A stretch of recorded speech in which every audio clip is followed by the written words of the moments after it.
El día de hoy vamos a seguir con el análisis de la evolución de la idea de delito. La finalidad, recuerden ustedes, de este recorrido histórico es que ustedes comprendan cómo ha ido evolucionando la concepción del delito y de la pena. ¿Estamos? Iniciamos la clase anterior hablando del derecho y la concepción del delito en Egipto antiguo. Hoy vamos a ver otra cultura, la cultura sumeria, para entender cómo ha evolucionado esta concepción. Y aquí en esta cultura sumeria vamos a tener varios hitos históricos que nos van a permitir, bueno, me refiero a hitos históricos porque marcan un cambio en la concepción del derecho. ¿Estamos? Para nuestro sistema romano-germánico, es decir, de aquí vamos a ver antecedentes que llegaron tal vez hasta nuestros días. Propiamente la idea de la codificación. ¿Sales? Con los sumerios, donde se inicia este recorrido. Pregunto, ¿tuvieron oportunidad de leer el material que les envié? Perfecto, Karen. Vamos a analizar un poquito esto. ¿Qué tenemos que hacer con esta idea de nuestro delito? Gracias, Iván, por contestarme en el chat. Perdóname, Ian. José Ian, siempre te ando cambiando el nombre, discúlpame. Muy bien, veamos lo siguiente. Piensen ustedes que esta civilización, la sumeria, babilónica, inicia su recorrido en el año 3500 a.C. hasta el 358 a.C. Estamos hablando de una civilización milenaria. Primero veamos su organización social. ¿A qué me refiero con esto? Vamos a entender y vamos a ver que a lo largo de la historia, la concepción del delito se ve impactada por la concepción que tenemos de nuestra realidad. ¿Estamos? La sociedad se va a estructurar de uno u otro modo. Y esto va a permitir que entendamos cómo surge nuestro proceso. En el caso concreto, vean ustedes, la sociedad sumeria estaba dividida en castas. Esto lo encontramos similar a lo que ocurrió con Egipto. Recuerden que el sistema de castas fue, digamos, el denominador común en múltiples sociedades. Muy bien, ¿sí ubican ustedes qué es una casta social? Sé que viviendo en México esto no les suena, pero ¿qué sería una casta social? ¿Alguno de ustedes ubica? Itzel me dice que no. Claudia, Karen. Es como la Es... jerarquía en la sociedad, ¿no? Ay, perdón, compañera. Adelante, no te preocupes. Como cierta jerarquía en la sociedad, como una clase social. Ok, a ver, Karen.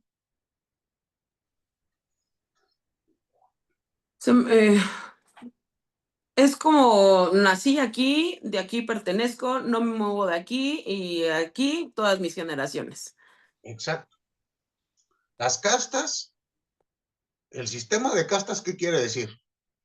Que si naciste esclavo, tus hijos van a ser esclavos. Y no hay posibilidad de movilidad social. No eran clases sociales. Piense usted clase social. Yo puedo ser clase social baja y en algún momento aspirar a media o alta, ¿no? Acá no. Eres hijo de esclavo, esclavo te quedas. ¿Queda claro? Piense usted que esto en nuestro país. ¿Y por qué hago este parangón? Porque en nuestro país, durante mucho tiempo, principalmente en la época del virreinato, tuvimos un sistema de castas. ¿Estamos? Entonces, es importante que ustedes vayan entendiendo esta concepción. ¿Por qué? Porque el delito también va a variar dependiendo, bueno, no el delito, la pena cambia dependiendo la casta en la que te encuentres. Muy bien. ¿Qué castas sociales existieron para estas culturas? En este caso, la sumeria. Tenemos los sacerdotes,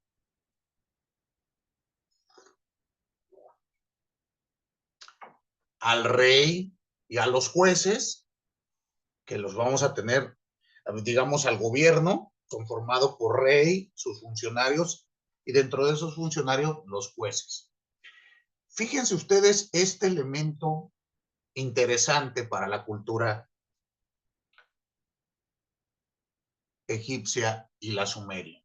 Dense cuenta que aquí la función jurisdiccional, los jueces, eran un cargo público. Y parece ser que era un cargo permanente.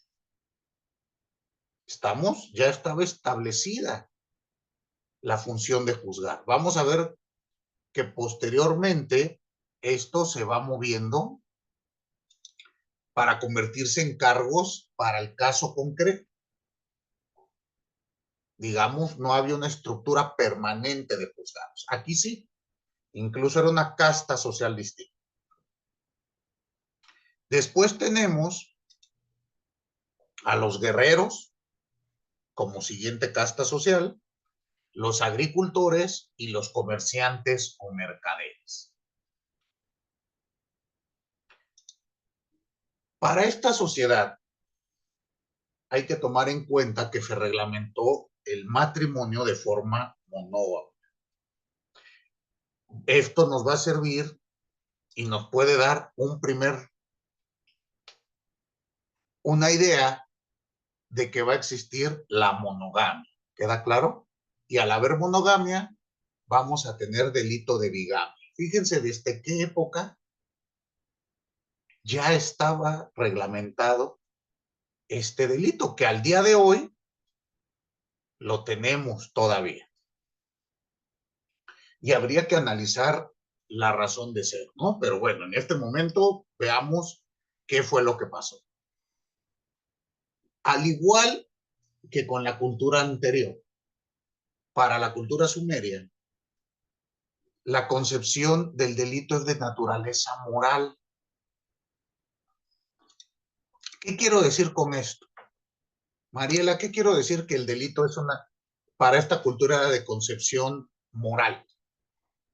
¿A qué le suena? Como si se realiza dicha conducta, se estaría faltando a los principios de la sociedad Ok, mismos. más o menos, pero ¿será lo mismo principios sociales que principios morales? No como los que tenemos, ¿no? Cada uno. Mm, Ok, a ver, ¿alguien más? ¿Cómo entienden ustedes la concepción moral del delito? Y al cometerse se está afectando también a la colectividad moral, perdóname, religiosa, a la deidad que nos une, que nos ha dado las reglas básicas de convivencia. Al cometer el delito le estamos faltando a esa deidad. Justamente, cuando hablamos de una concepción moral, es que aquí quiero hacer esta dicotomía, porque es importante, Mariela. Cuando decimos una concepción moral, y muchas gracias, Oscar, tal como lo dijo usted, me parece adecuado. Véanlo de este modo.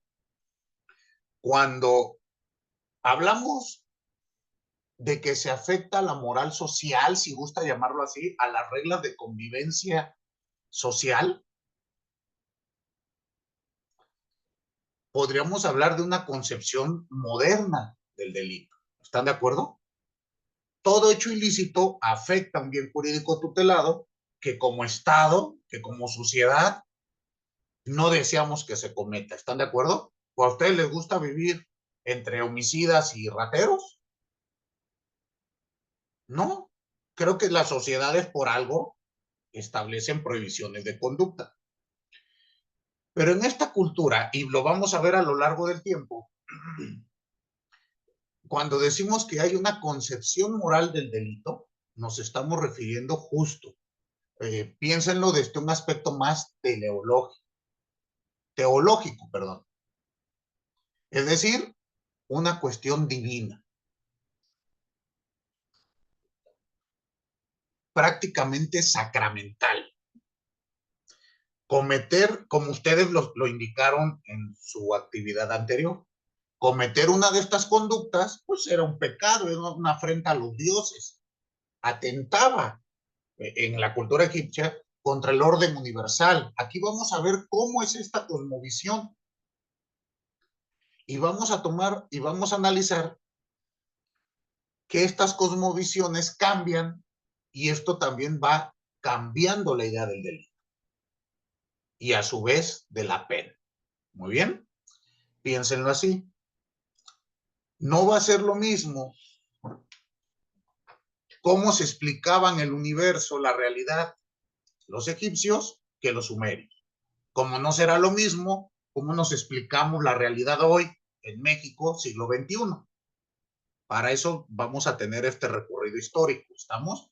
Recuerden, la creación de la ley penal no es una cuestión de ósmosis, de generación espontánea. Siempre tiene un sustento y una justificación. ¿Estamos? Toda sociedad en todo momento debe de tener esta justificación. Véanlo así. Recientemente me compré una obra que les recomiendo si tienen tiempo y curiosidad. Se llama Régimen Penal Nazi. El autor es el doctor Zaffaroni, un estupendo penalista, como ustedes deben de saber. Y en esta obra, el maestro se encarga de estudiar la dogmática y la reglamentación de este periodo, 1933 a 1945, en la Alemania bajo un régimen nacional socialista. Algo, por lo menos a mí, me está pareciendo una obra espectacular. Entonces, justo el maestro nos hace este parangón. ¿Cómo surgieron estas leyes que llevaron a tales cosas? Eso tenemos que entender con nuestra ley penal, por eso es teoría de la ley penal. No venimos a repetir lo que dice la ley, tenemos que entender por qué está en la ley esto.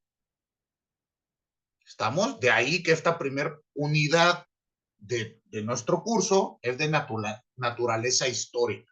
El objetivo es que el alumno, la alumna, entienda la evolución.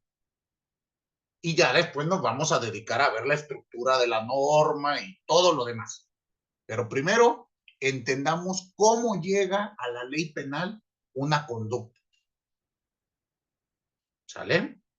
Entonces piensen ustedes, la cosmovisión del sistema nacional socialista será distinta a la del sistema de Mussolini. Piense usted, me estoy haciendo un análisis más o menos de la época distinto país. ¿Sí? ¿Vamos entendiendo? Y si nos vamos al siguiente aliado en el bloque, pues tendríamos a Japón. Y también tendríamos que entender pues, cómo llegaron a esto. Insisto, una obra espectacular. Si pueden, denle una checadita. A mí el libro me costó 350 pesos. No creo que sea muy caro, ¿no? Si tienen oportunidad, chéquenlo. Dígame, Ian. Buen día, doctor. Buen día, compañeros. Bueno, ahorita que mencionaba esta pues cuestión histórica, ¿no? Y la razón de ser de la norma penal, y abonando al tema de los nazis, también hay un libro que se llama Sapiens, que es de Yuval Noah Harari, si mal no recuerdo, ¿Sí? en el que menciona que existía método y cuestiona un poco la ciencia, ¿no? Porque la ciencia con laboratoristas lograba demostrar que la raza aria era superior, y entonces ahí encontraba fundamento muchas de las penas y la ley penal en aquella época. Bueno, ya no quiero adelantarme porque es parte de nuestro temario analizar este sistema, propiamente con la escuela positiva. Y cuando lleguemos a analizar dogmática penal, justamente con Mesger, ahí tendremos algunos ejemplos, ¿no? Y algunas figuras que trataron de justificar. Recuerde usted que siempre salen buenas conciencias que tratan de justificar estas cuestiones. Sí, por supuesto. Pues, muchas gracias, doctor. Entonces, tendríamos que analizarlo, y lo importante es que usted analice qué pasó en ese momento histórico y siempre trate de aterrizarlo con la realidad que usted vive. Claro. Eso es lo interesante, ¿no? Bueno, es lo que yo les recomiendo con estos periodos y estos momentos históricos. Pero le agradezco. Conozco la obra, conozco la de Sapiens, y el autor también me parece un buen divulgador del conocimiento. Igual, si pueden, pues denle una checadita a la obra de este autor. Bueno, regreso. Cierro el paréntesis, regresemos a lo nuestro.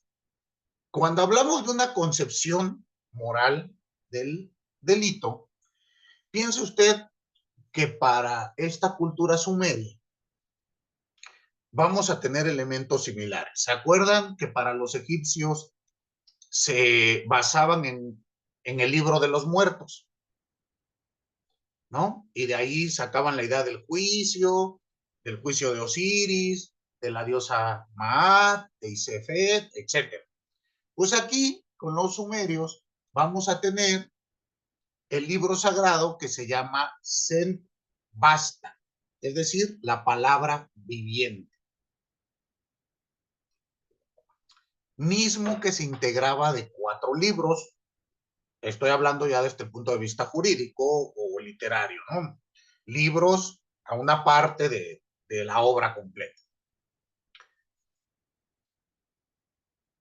Aquí, de lo que nos interesa, bueno, el primer libro es el que se va a encargar de establecer la ley masdayánica, en la que se establecen las penitencias por las infracciones a la misma.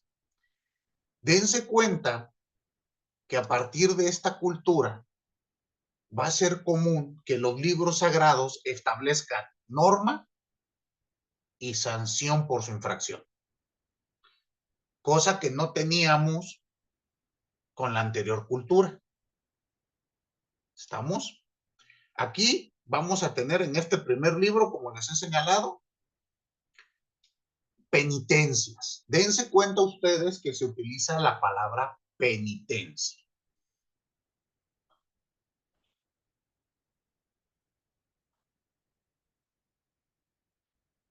¿Qué pasa aquí? Para esta cultura se afirma la existencia de un principio soberano del universo. Es decir, se cree que existe un orden universal donde no hay principio ni fin. Y este orden universal va a dar origen a los 2 grandes principios que rigen el mundo. Estos se encuentran en lucha eterna. Vamos a tener al primer principio, que es Ahura Mazda, y es el principio del bien. Y tenemos a Aira Agra Manis, o la serpiente, que es el mal. Vean ustedes esta cosmovisión. Se parece a la egipcia, ¿no? Tenemos una parte, un dios que representa el bien y otro que representa el mal. ¿Recuerdan? Maat y Sef. Aquí tenemos a la serpiente y al ordo. Les platicaba, en otras culturas vamos a hablar de Dios y el diablo, yin y yang. Dense cuenta que esta dualidad, todas las culturas la hemos establecido, la han establecido, mejor dicho. Y por lo tanto, con esta cosmovisión, pues vamos a tener un origen bueno, un principio bueno y un principio universal malo.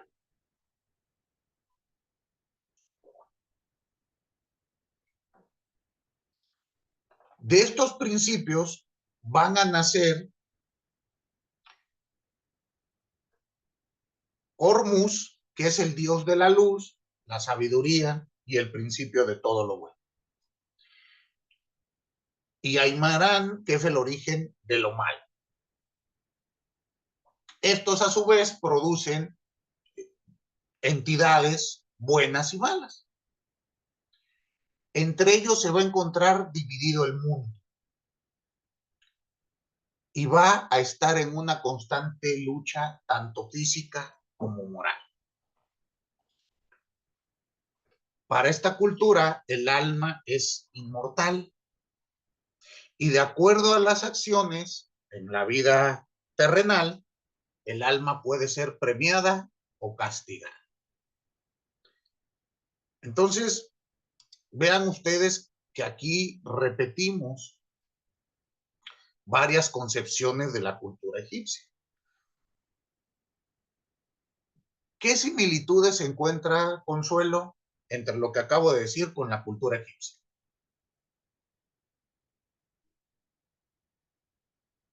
Pues primero esta parte de la base moral, ¿no? Porque la idea de los egipcios también parte del compromiso que tiene cada individuo con la sociedad y que aunque no se menciona propiamente el equilibrio, el hecho de que implique que una deidad vigila, em, pues un poco lo que decía en mi respuesta de la actividad de la semana pasada, que puede tener consecuencias para toda la sociedad, no solo para aquel que comete la conducta que es dañina, sino para toda la sociedad porque puede traer malas cosechas, puede traer una plaga, puede traer enfermedades,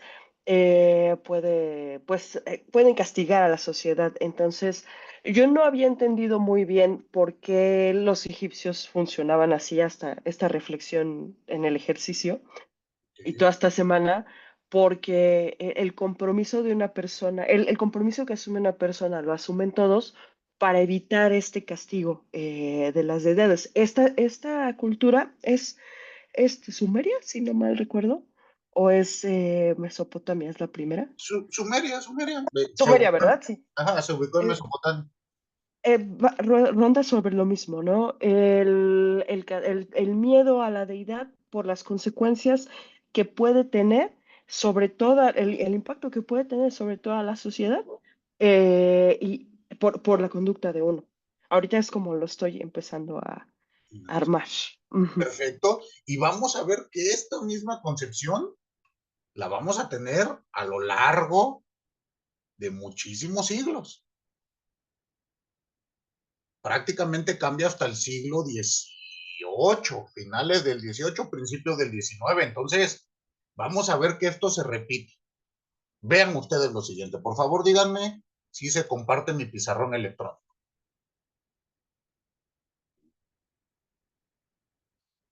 Está cargando la pizarra. Vamos a, ¿qué es lo que quiero que analicemos aquí? ¿Cuál es o cómo se concebía esta parte, el delito ya propiamente para ellos? Muy bien. Primero, vean lo siguiente. Ya abre, miren. Piénsenlo así.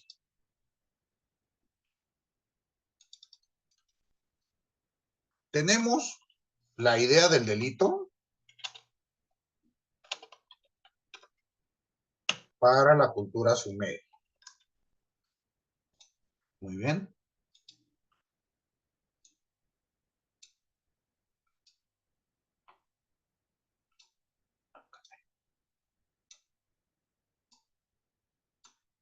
Bueno, ustedes aquí abren el cuadro sinóptico, no sé por qué mi mouse no me deja hoy. Pero veamos cuáles son los elementos que nos interesan. Primero, primer elemento a destacar aquí. El delito, ya están rayando mi pizarrón. Vean ustedes. Primer elemento. El delito es parte del ser humano. ¿Recuerdan ustedes? Se crea o existe una concepción universal. Ah, ¿me están ayudando a poner el cuadro, el corchete? Bueno, les quedó un poquito chueco. Agradezco. Pero vean primer elemento. El delito es parte del ser humano.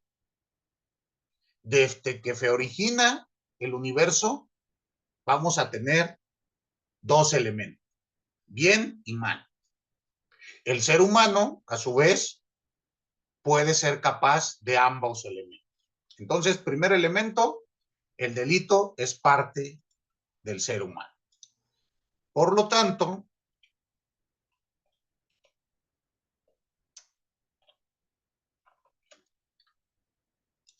véanlo así. ¿Cuándo cometemos un delito para esta cultura?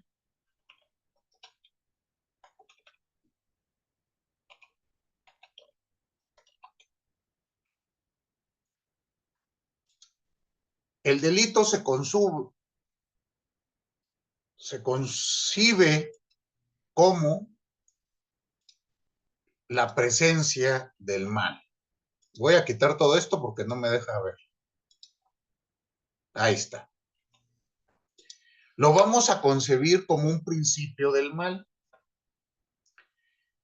por el cual sucumbimos los seres humanos influenciados por Daiba. El ser humano comete un delito no porque lo quiera hacer, sino porque hay entes que nos llevan a cometer. ¿Sí vamos entendiendo esto?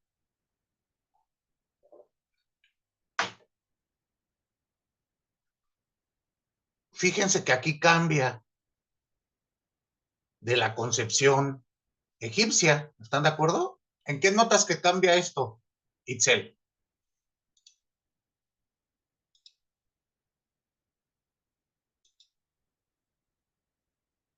¿Qué notas de diferencia?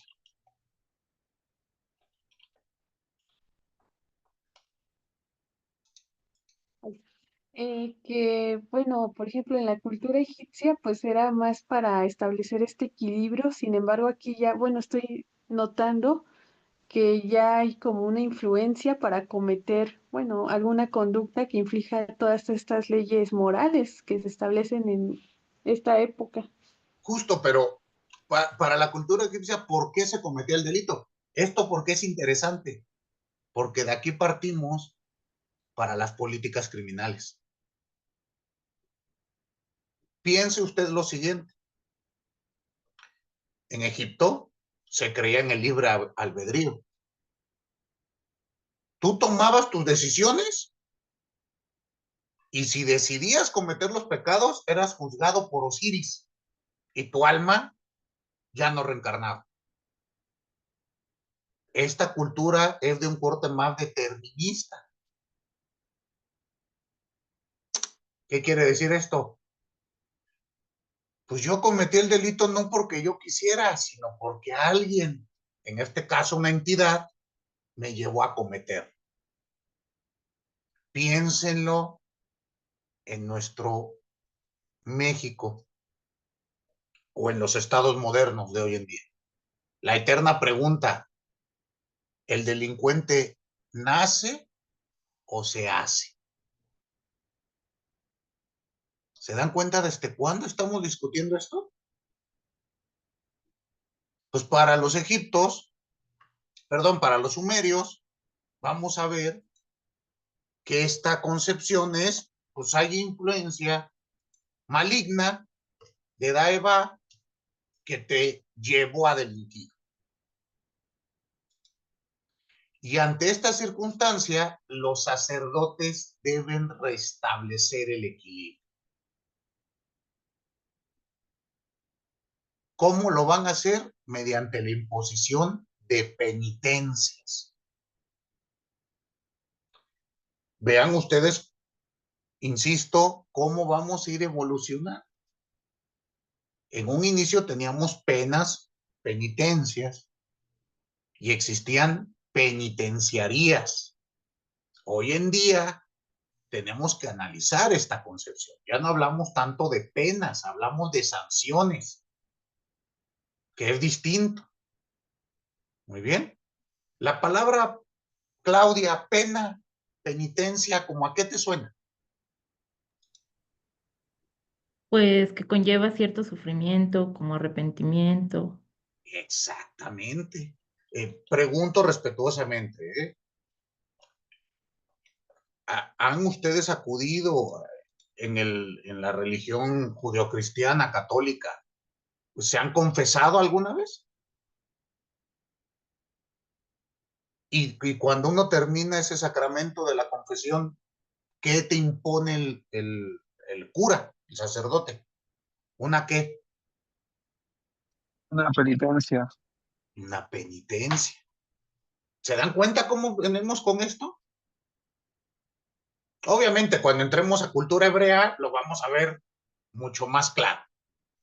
Pero ahorita vean ustedes, el delito es parte del ser humano, es natural. ¿Por qué? Pues porque siempre está en conflicto. Yo me imagino esto como en las caricaturas. No sé si ustedes vieron caricaturas que hay un angelito y un diablito. Así. Tenemos de un lado un angelito y de otro lado un diablito que nos hace llegar a esto, o portarme bien o portarme mal. Cuando gana el diablito, justo es porque estoy influenciado por Daeva. Muy bien. Se infringe un orden sacramental, un orden divino. Y por lo tanto es obligación de los sacerdotes restablecer el equilibrio. ¿Cuál es la forma? La penitencia. Y veamos lo siguiente. ¿Cuál es la función o fin de una penitencia? En este caso, las penitencias deben expiar las violaciones de la ley masdayánica. Aquí, por favor, ayúdenme. ¿Qué quiere decir la palabra expiar? O expiación. Búsquenme en su diccionario, por favor. Es como, buen día, es como limpiar de la culpa, ¿no? Como liberar de la culpa. Justo, pero trae una connotación. A ver, abran el diccionario. Estoy de acuerdo con lo que me comenta Lidia, pero veamos un poquito más. Discúlpenme, ¿puedo dejar de compartir el pizarrón? ¿Sí? Dígame, José, Ian. Y doctor, estoy viendo la RAE y expiar dice borrar las culpas, purificarse de ellas por medio de algún sacrificio. Esto es lo que es, justo ahí es donde quería llegar, Lidia. Sí, es limpiar la culpa, pero por medio de un sacrificio. Sacrificio. Esto es importante. Siempre que hablemos de pena, penitencia y expiar culpas, entendamos que va a haber sacrificios. Y los sacrificios conllevan a un tipo de sufrimiento. ¿Estamos? Entonces, esta concepción, vean ustedes que va a estar presente durante muchos siglos. Cometiste un delito que puede ser también un pecado, en este caso pues así lo es, ¿no? La conducta va en contra de la ley universal, del libro sagrado. Tenemos que restablecer el orden, porque si no puede ocurrir, como nos decía Consuelo, pues que los dioses se enojen y esto se vuelva terrible. Y por lo tanto, tienes que hacer penitencia y sufrir para que los dioses vuelvan a estar contentos. Esta idea del sacrificio hacia los dioses lo vamos a encontrar en múltiples culturas y civilizaciones. ¿Están de acuerdo? Bueno, piénsenlo ustedes. Bueno, aquí todos son muy jóvenes. Lidio, usted es más o menos de mi rodada. Oh, ¿recuerda cuando éramos niños cómo eran las procesiones el día 12 de diciembre para la Virgen de Guadalupe? Sí, ya no se ve tanto, pero antes sí, la gente iba prácticamente desmembrándose a rodillazos, sí había como como la procesión del silencio, que también se iban latigando, llegaba la gente muy mal, ni siquiera llegaban a la basílica porque ahí se iban al hospital con las rodillas destrozadas. O sea, esta es una idea de una expiación. Es que yo le hice una promesa, no sé, voy a inventar respetuosamente. Hice una promesa a San Judas Tadeo que si ocurría tal o cual cosa, me iba a ir de rodillas a la villa. Incluso todavía hoy en día lo decimos, ¿no? Vete de rodillas a la villa. Y me tocaba ver gente con nopales golpeándose, o sea, hoy tenemos no recuerdo en qué comunidad de nuestro país, en Semana Santa, que se ponen unos rollos de zarzas. En Tasco. En Tasco. Pues más o menos tiene que ver con esto, ¿no? La idea de que por medio de mi sufrimiento voy a agradarle a los dioses. Entonces, insisto, noten que esta concepción no ha cambiado en muchísimos siglos. Por lo tanto, aquí ahora nos toca ver cuáles son los tipos de penas en las que las penitencias que se podía imponer. Insisto, para esta cultura. Regreso al pizarrón, por favor.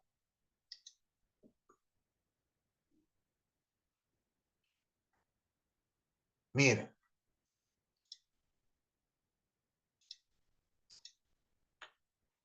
Las penitencias para esta cultura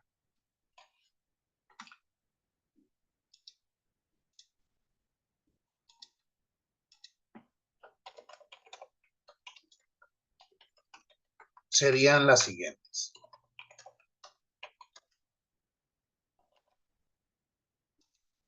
Vamos a tener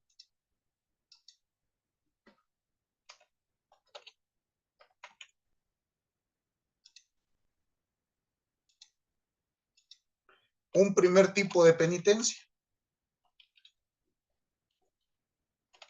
que es el pago en efectivo o en especie para el agraviado. Es decir, cometiste una falta y vas a tener que pagar.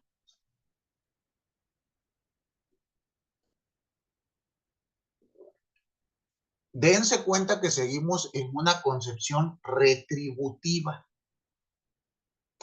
¿Qué quiere decir esto? Dañaste con tu actividad algo que cuesta 100, pues retribúyelo, paga 100. ¿Estamos?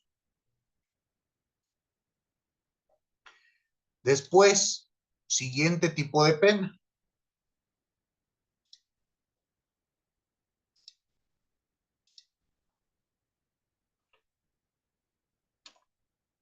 Los castigos corporales, como podrían ser los azotes.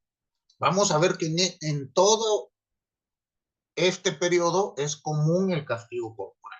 Bueno, al día de hoy, pues, piensen ustedes, la prisión, pues, es un castigo corporal, ¿están de acuerdo? Y dense cuenta que no hemos cambiado mucho. O pagas en efectivo o te meto a la cárcel. Vamos a tener estas tipos de sanción. Después tenemos un tercer elemento, un tercer tipo de sanciones. Recitaciones repetidas de ciertas partes de la liturgia o invocaciones al libro sagrado. Regreso a la analogía que hice hace un par de momentos, en el sentido de, pues cuando yo voy y me confieso en la iglesia, pues a veces me hacen repetir partes de la liturgia, ¿no? Oraciones y demás. Entonces, vean ustedes, esta concepción tiene como finalidad expiar nuestros pecados. Muy bien. ¿Dudas hasta aquí? Dígame, Lidio. Gracias, doctor. Nada más, pues el famoso mea culpa, ¿no? Que incluso cuando lo rezan, se golpean en el pecho, ¿no? Digo, es algo simbólico, pero implica como ese símbolo de expiación, ¿no? Declararlo y golpearse el pecho. Justo. Y tiene mucho que ver con todas estas cuestiones, ¿no? Rituales de expiación, de castigarse. Bueno, ahora les pregunto a ustedes, ¿qué diferencia ven entre los tipos de penas de esta cultura con la cultura egipcia?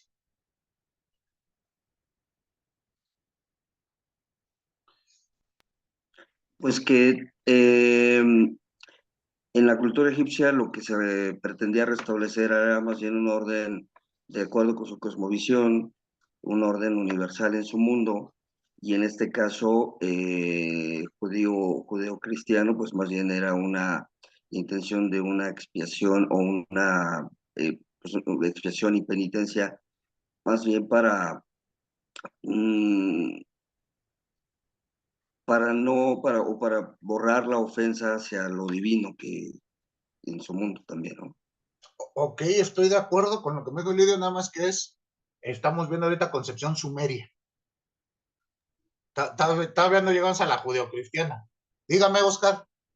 Eh, en efecto, creo que aquí se empieza a desarrollar la idea de la venganza de la deidad. No que la deidad se busque vengar, sino que se le busca pagar con sufrimiento. Ya nos empezamos a alejar de la idea de la restauración del orden, sino empieza a imperar la idea del dolor y el castigo por encima de la recomposición del tejido social y la armonía con la deidad. Estoy de acuerdo. Fíjense qué importante es esto. Otra vez, fin de la pena, eterna discusión del derecho penal. ¿Qué vamos a hacer al momento de que juzguemos a un sujeto que ha cometido un delito? ¿Lo vamos a excluir de la sociedad, que sufra para que pague lo que hizo? ¿O vamos a restablecer el orden social y tratar de reinsertarlo a la misma? Y fíjense que esta discusión se tiene hace 3.500 siglos antes de Cristo. ¿Estamos? Entonces es importante que ustedes vayan pensando eso. ¿Cómo la ley penal va a responder a este problema? Y vamos a notar, por lo menos históricamente, que esta segunda concepción, la concepción sancionadora, la concepción tienes que sufrir, pues estuvo durante muchos siglos vigente y me atrevo a decir que parece ser que en muchos casos al día de hoy sigue ahí. ¿Estamos? Entonces, esto es un cambio significativo, importantísimo. Veamos cómo fue evolucionando en la cultura sumeria. Voy a tratar de hacer un resumen lo más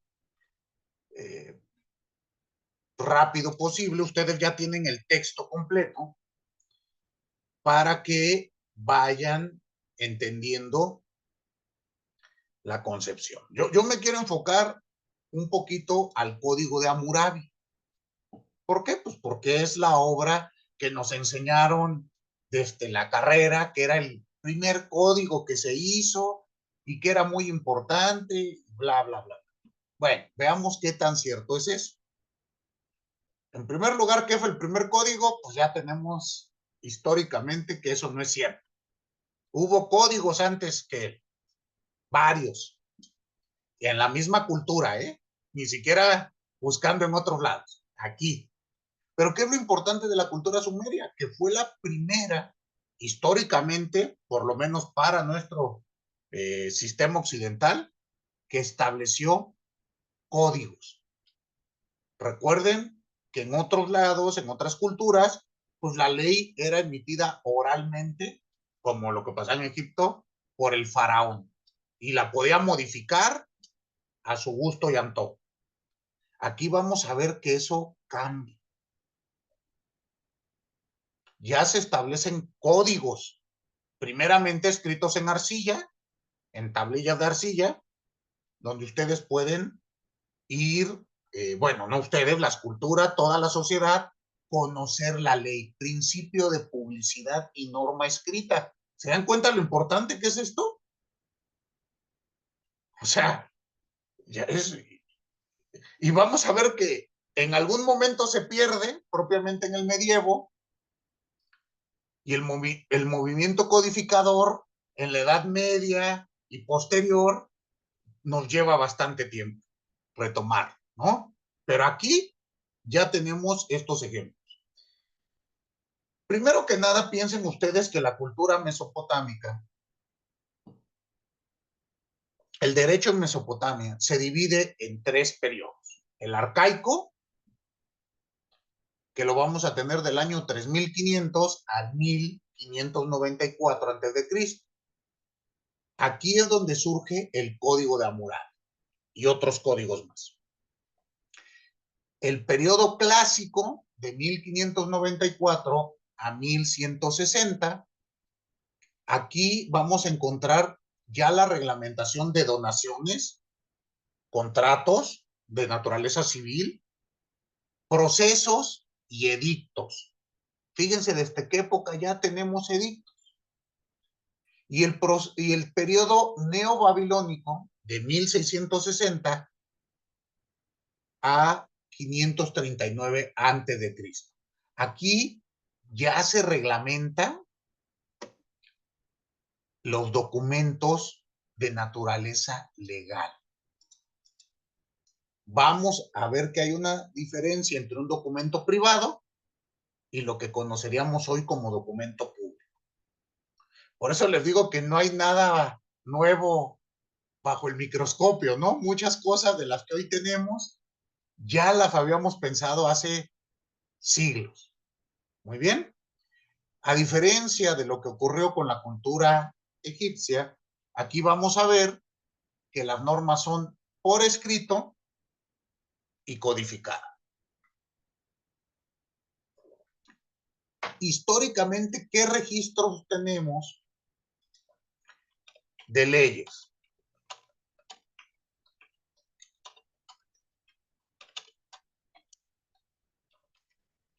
Vamos a ver que el primer código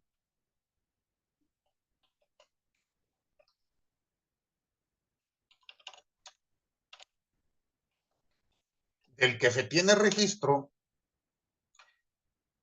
es el código Ur-Na-Mu.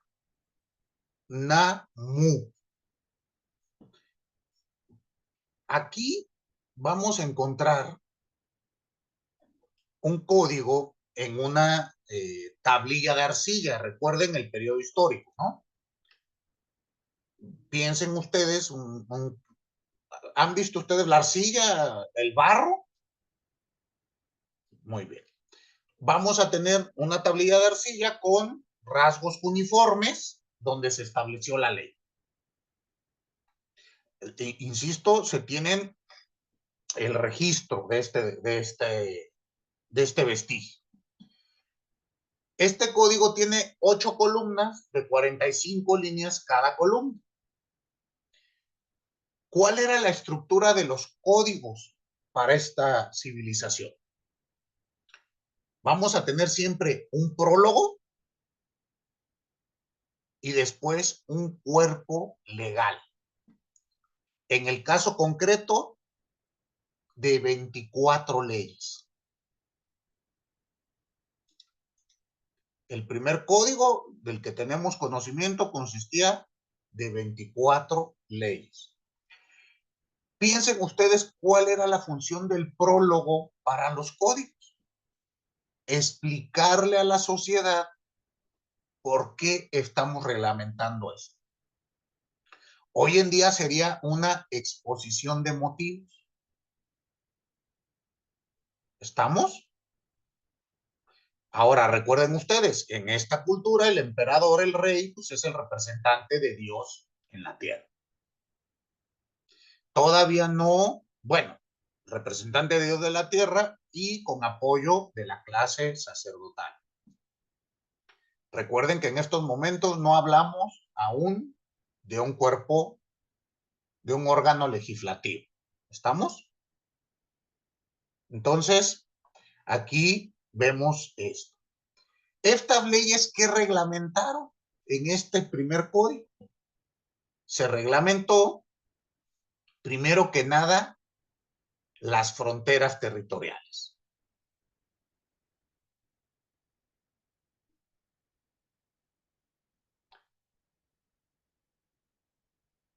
Vean ustedes, es un código donde ya teníamos una delimitación territorial, es decir, estructura orgánica de un estado.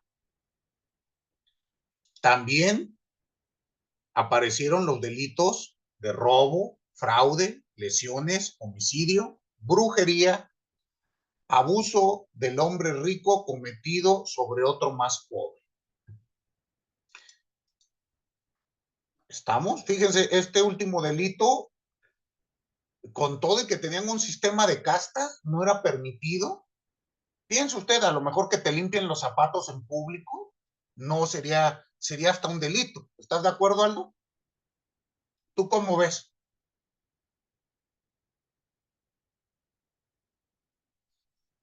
Sí, parece anécdota, ¿no? Sí, pues no importa que era un sistema de castas, no podías humillar al pobre. ¿Queda claro? Entonces, aquí ustedes analícenlo desde este primer vistazo al código. Otra vez, protección a las viudas y a los huérfanos. ¿Recuerdan que esto también era delito en Egipto? ¿Qué pasó, Mariela? ¿Por qué se ríe? Perdón, profe, es que me acordé que había visto unas imágenes en la red social donde anteriormente la candidata Xochitl le daba su chicle a su asistente y recientemente estaban circulando unas imágenes del presidente o ministro que le estaban limpiando los zapatos. Justo. Denme un segundito. Regreso con ustedes. Decía entonces, vean ustedes que estos delitos para estas antiguas culturas eran similares. Proteger a las viudas y a los huérfanos. ¿Estamos? Y la razón de ser era la misma. La viuda, pues queda desamparada en estas sociedades de naturaleza patriarcal y tenían que ser protegidas por el resto de la sociedad. ¿Queda claro? ¿Qué más se reglamentó? Se reglamentó la recompensa a quien devolvía a su dueño un esclavo fugado. Y además se estableció compensaciones pecuniarias que debían satisfacer quienes causaban determinadas lesiones corporales. Muy bien, es decir, si yo te causo una lesión, puedo pagar con dinero el daño que te causé. Vean ustedes esto que parece tan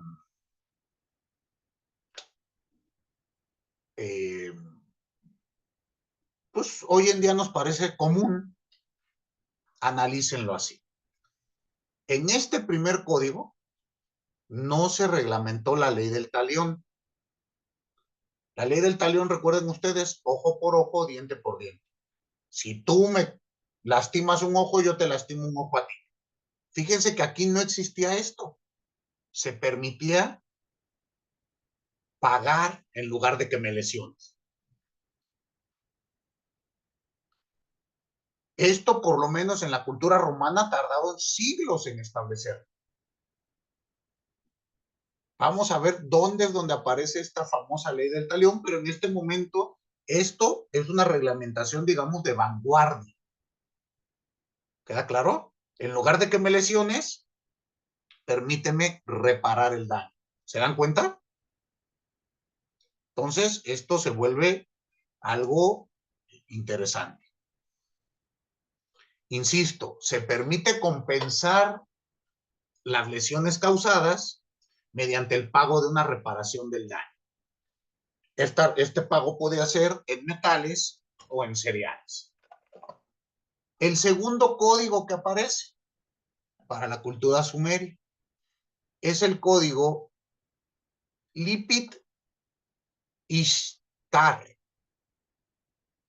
que surgió en el año 1934 al 1924 a.C. Recuerden ustedes que la numeración en estos periodos antes de Cristo va de los 3000 al 0. ¿Se acuerdan? Y aclaro porque hice una pregunta hace un año dando la clase y uno de sus compañeros, intrépido, audaz, inteligente, valiente, capaz, futuro prócer, su nombre lo veremos escrito en letras de oro en el Congreso, cuando le pregunté cómo se reglamentó el delito en la cultura sumeria en el año 3000 antes de Cristo, bueno, le puse AC, error mío, ¿están de acuerdo? Y dice Sócrates, pues sí, maestro, póngalo completo, huevón. Bueno, le puse AC y me contesta, no le puedo responder esa pregunta porque apenas estamos en el año 2023. ¿Cómo ves, Lidio? Tú que eres compañero de trinchera. Pues sí, yo creo que ya está, a lo mejor es un juez actual. Pues el tema que... ¿Y qué hubieses hecho con este muchacho? Yo le puse 10, sin problema. 20, porque... De verdad. Pensó que era capciosa y fue más allá, salió de la caja. Sí, salió intrépido, audaz. Este muchacho es de los abogados que necesita México. Entonces, por eso aclaro. Aplicó la literalidad, me dice Aldo. Yo creo que no. Les han enseñado, si usted no sabe qué contestar, conteste pendejadas, pero tratemos de no hacer. ¿Estamos? Entonces, en estos periodos, antes de Cristo van de los 3000 y cacho, reduce al 0. ¿Estamos? Y después de Cristo empieza del 1 y llega a nuestra época, para que no tengan dificultades al momento de contestar sus exámenes. AC quiere decir antes de Cristo. DC quiere después de Cristo. ¿Estamos? Cristo, el que está en la cruz, no Cristiano Ronaldo o nada por el estilo. ¿Va? Para que no haya confusiones. Entonces, este segundo código, vamos a encontrar lo mismo. Una tablilla de arcilla, otra vez estructurada con un prólogo, 43 artículos, y aquí va a aparecer otro elemento, un epílogo. El prólogo, les he explicado, es la representación, la explicación al pueblo de por qué se va a establecer esta ley. En el prólogo se señala que el rey fue elegido por la divinidad y esta divinidad le otorga el poder para gobernar y con ello establecer equidad y justicia. El epílogo nos va a establecer la bondad de las normas y el objetivo que deben de cumplir. Insisto, esto es para la sociedad, para que ella entienda la norma. ¿Queda claro? Otra vez fue establecida en arcilla y vamos a ver qué se reglamentó. Insisto, tenía 43 artículos. Aquí se reglamentó el alquiler de barcas, la reglamentación de los bienes raíces, propiamente huertos, se reglamenta los esclavos, los impuestos, el derecho de daños, la falsa acusación, el derecho sucesorio, el matrimonio, el alquiler de bueyes y los fundos. Nuevamente, en este código no se establecía la ley del talión, se permitía resarcir el daño, repararlo, mediante el pago de indemnizaciones. Por lo que vamos platicando, debe de quedar claro que el código de Hammurabi no fue el primer código que tuvo memoria. ¿Estamos? Y fíjense que los códigos que he referido ya tienen una estructura y amplia reglamentación de distintas materias. ¿Queda claro? Es importante establecer que en estos dos códigos no existía ley del talión. Muy bien. Después vamos a tener las leyes de la ciudad de Eshnunna, que se tiene registro, surgen entre 1840 y 1740 a.C. Estas aparecen en dos tablillas de arcilla y en ellas se encuentra la reglamentación de las leyes vigentes para la ciudad-estado que referí. Fueron redactadas en idioma acadio. Este cuerpo normativo va a tener un prólogo, 60 artículos y un epílogo. ¿Y qué se reglamentó para esta ciudad? Vean ustedes cómo se va a aumentar. Aquí teníamos precios y salarios ya en la ley. Responsabilidad por daños causados tanto de manera directa como de manera indirecta. Es decir, de manera directa, yo te causo un daño en la propiedad por mi conducta. ¿Están de acuerdo? De manera indirecta, un esclavo mío, un animal mío, un buey, un caballo, causó un daño. Lo tengo que pagar yo. ¿Están de acuerdo? Entonces ya teníamos responsabilidad por daño. Alquileres. Se reglamentó la sociedad comercial. Depósitos financieros. empeño ilegal de personas, los esponsales, esclavitud, educación, robos, hurtos. Se hace una diferencia entre robo y hurto. ¿Quién me puede decir cuál es la diferencia entre uno y otro?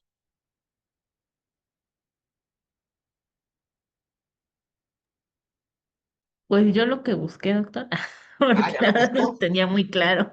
Ok, maravilloso, de eso se trata. ¿Qué encontró, Claudia?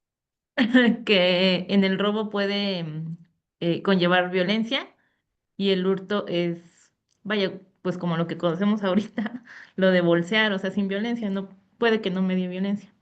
Justamente.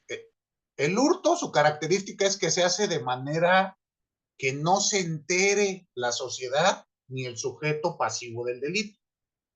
Sin violencia, de manera furtiva, eso sería un hurto. El robo, pues sí me entero, me ponen una pistola, puede ser violencia física o moral, y me desapoderan de un bien mueble. Exactamente esa es la diferencia. Pregunto, ¿deberemos de castigar igual una conducta que la otra? No. Incluso el Código Penal actual de Ciudad de México no le llama hurto ya, le llama robo simple, sin violencia, y la penalidad es distinta. ¿Sí queda claro? A un robo agravado con violencia. Entonces, pero en algunos estados de nuestra república todavía se mantiene hurto. En otros países se sigue hablando de hurto y de robo. ¿Queda claro? Ejemplo, Colombia o Argentina. Entonces, fíjense desde dónde está. También aquí, en este cuerpo normativo, se reglamentaron las lesiones corporales, los daños producidos por animales y el homicidio. Aquí, ¿qué nos interesa? Para este código se creó o se estableció un sistema de composición legal en donde se desechaba la ley del talio. ¿Qué quiere decir esto? Vamos a reparar el daño en lugar de causarle daño al que genera el daño. Piense usted esto. La ley del talión, insisto, nos dice ojo por ojo, diente por diente. ¿Están de acuerdo? Y si yo les dijese ojo por ojo y diente por diente, pues todos nos quedaremos tuertos o todos nos quedaremos chimuelos. ¿Estarían de acuerdo? Puede ser que sí, ¿no? Por eso en estas primeras concepciones lo que se pretendía era repárame el daño. Muy bien. Analicen esto con nuestra Ley General de Víctimas y la concepción de una reparación integral del daño que tenemos hoy en día. Fíjense desde dónde surge. Y bueno, lleguemos al Código de Hammurabi. Este código surge en el año 1793 a.C. Lo expide el sexto rey de la dinastía amorrea de Babilonia, el rey Hammurabi. Este código lo mandó a grabar en estelas de piedra que ordenó que se repartieran por las capitales de su imperio. ¿Para qué? Para que haya una publicidad de la ley y todos la conocieran. Ustedes pueden encontrar una de estas estelas de piedra, una piedra grabada, en el Museo del Louvre, en París.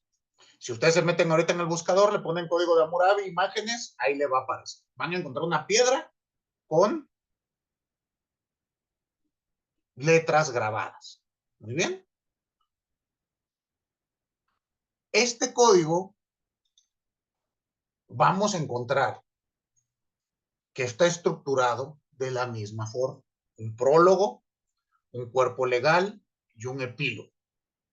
Ahora vamos a encontrar que este código ya es mucho más estructurado y más grande. El cuerpo legal tiene 282 artículos, donde vamos a encontrar reglamentados diversos aspectos de la vida en esta cultura. Vamos a encontrar las infracciones procesales. Esto que es lo primero que nos debe de llevar a la mente, que ya se reglamentaba el proceso. ¿Dónde encontramos la reglamentación, las infracciones procesales? Del artículo 1 al 5 de este Código de Hammurabi. Después tendremos estatutos de la propiedad, del artículo 6 al 25 de la norma.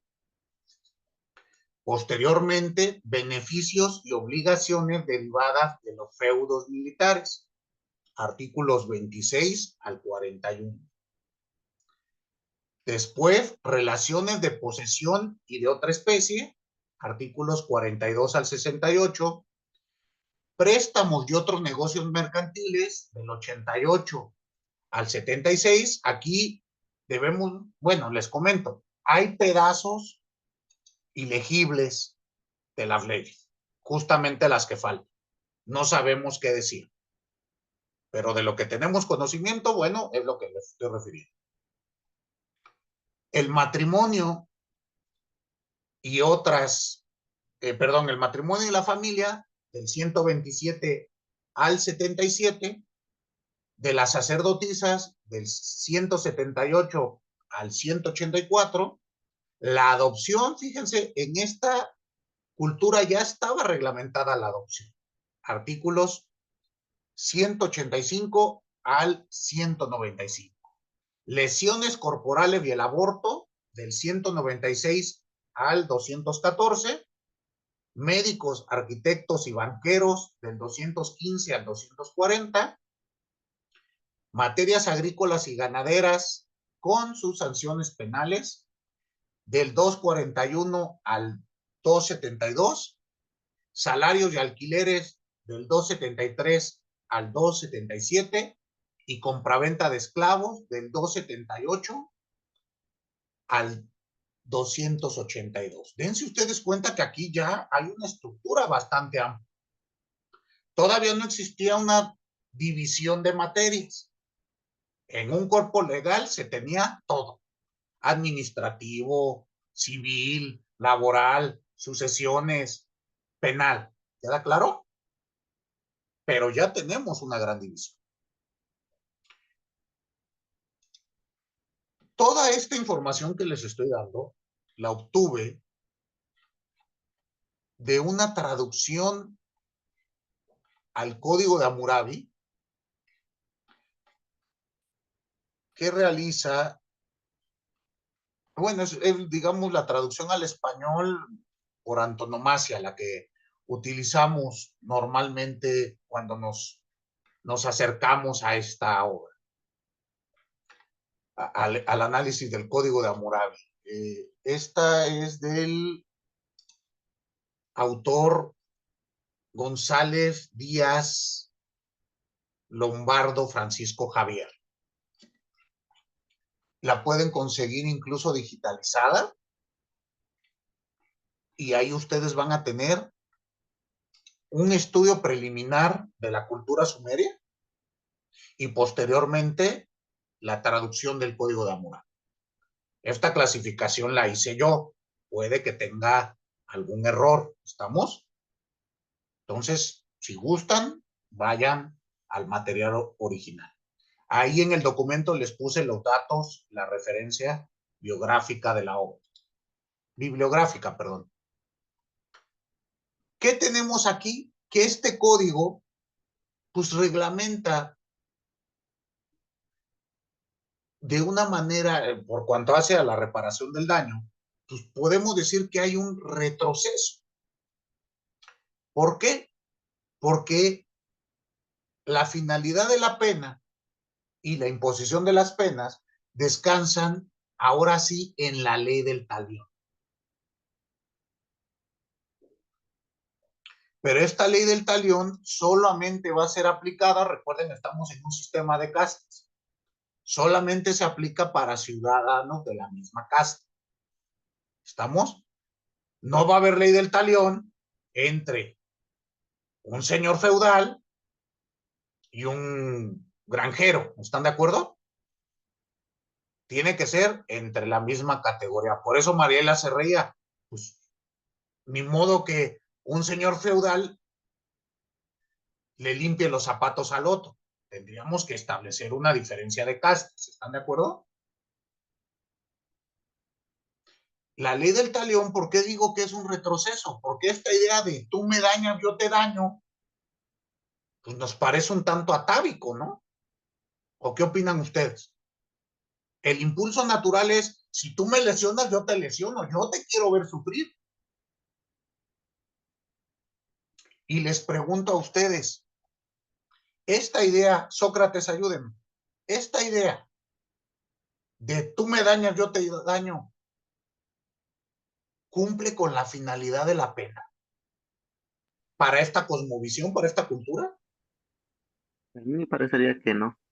Ok, ¿me elaboras un poquito más?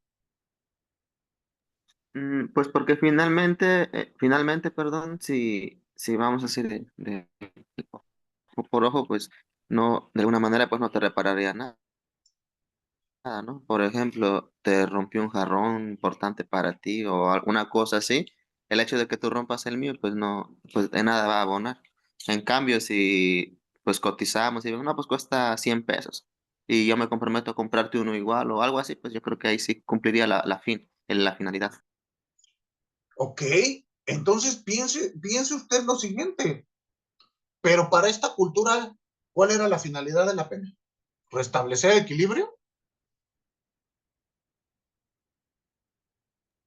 Era más como castigar, ¿no? Entonces, ¿cumple o no cumple? Sí, era como imponer cierto ejemplo, ¿no? A la sociedad. Pues más que a la sociedad, expiar el pecado. ¿En qué consistía? Ya dijimos que expiar es sufrir. Si yo te genero ese castigo, ese dolor, vas a expiar. Recuerden que aquí no nos interesa tanto la sociedad, ¿eh? Aquí, ¿qué nos interesa? Que los dioses estén tranquilos. ¿Sí vamos viendo la diferencia? A esto se le conoce también como pena por retribución o fin retributivo de la pena.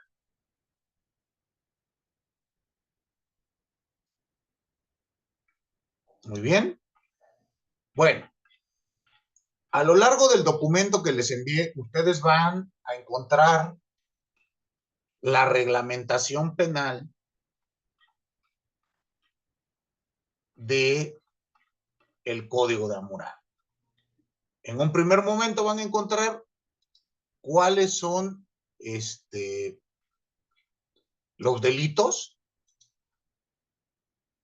que se establecen en este código, que van desde la denuncia de maleficio de muerte sin probarla hasta la apropiación, el adulterio de mujer, pero que no ha sido sorprendida en el acto.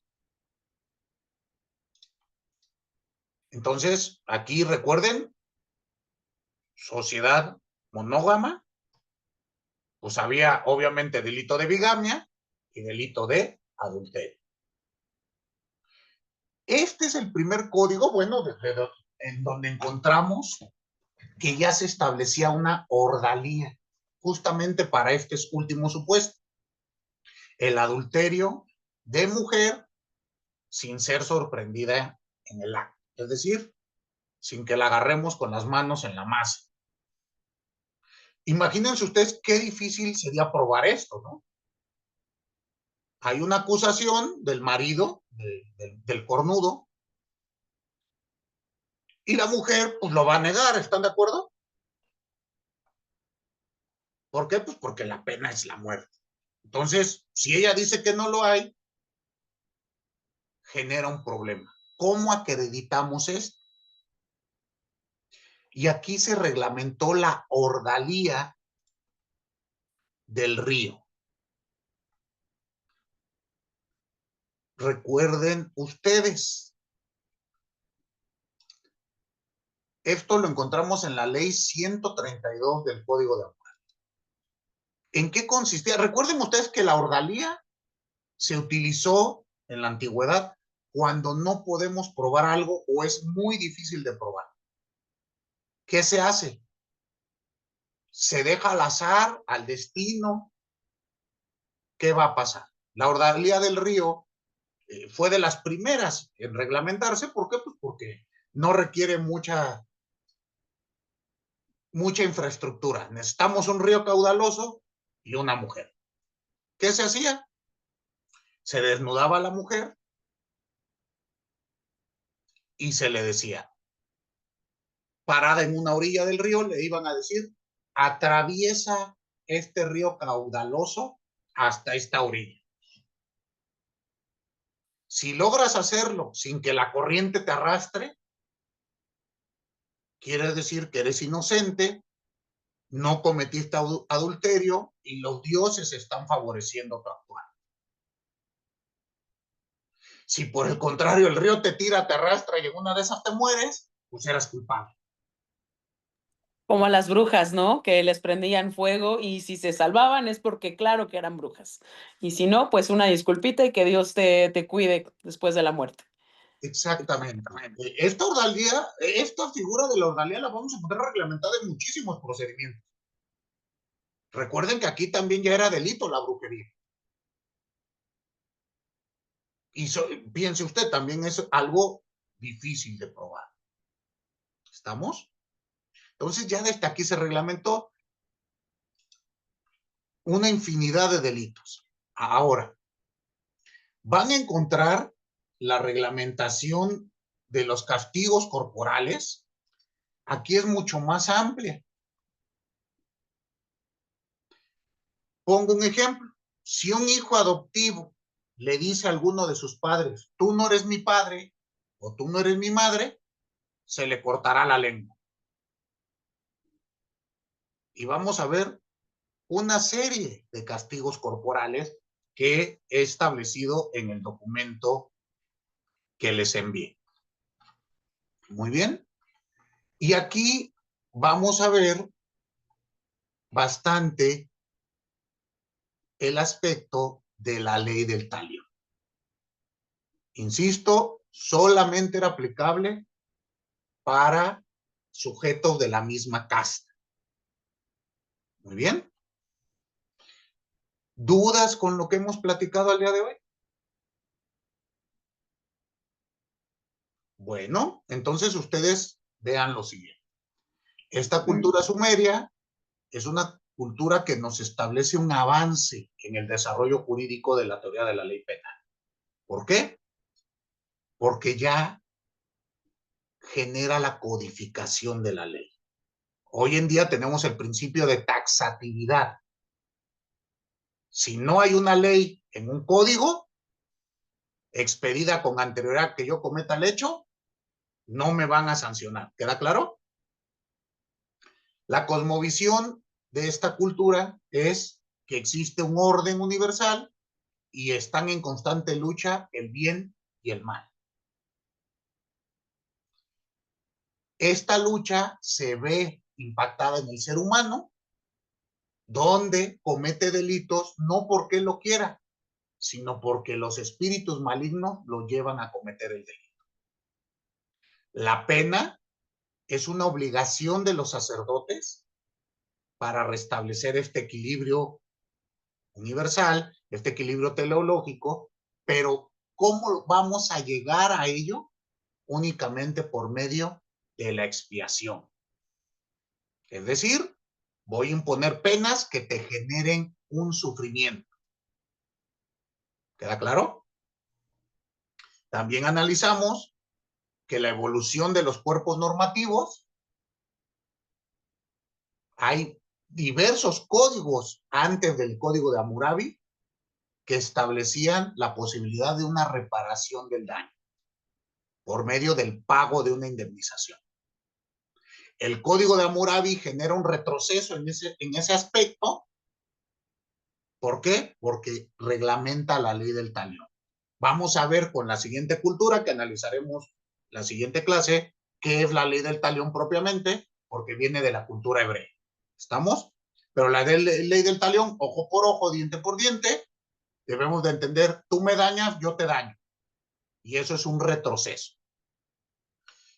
Y el Código de Hammurabi nos tiene una estructura amplia de todos los aspectos sociales. Y lo importante, lean ustedes los delitos y lean las penas. Aquí vamos a ver un catálogo de penas mucho más amplio. Eso queda de tarea para ustedes. Muy bien. Siendo todo el día de hoy, les agradezco infinitamente su atención y nos vemos por acá el próximo jueves. Excelente día y resto de jornada. Hasta luego. Buen día. Gracias, doctor. Igualmente. Nos vemos. Hasta luego.